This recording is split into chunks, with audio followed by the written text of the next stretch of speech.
Hello friends, welcome back to the new video guys. In this video guys, I am going to show you guys how can you connect your headphones to your Tecno phone. If you want to connect this headphone to your phone, so guys you can connect it.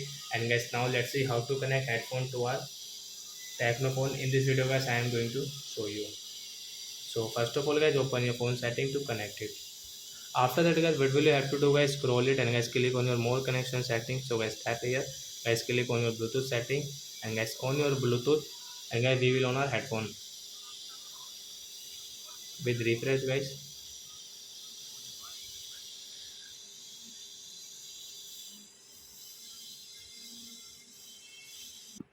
So as you can see guys your headphone name, so guys click on your headphone name to connect, then it will connect, then guys click on this pair option to connect, then guys you can see active and guys you can use your. So guys now we have connected this board Osaka in our Tecno phone. So that's it guys, thanks for watching. So guys now we will meet on guys next video guys with new topic and guys you can use your headphone. Bye bye friends.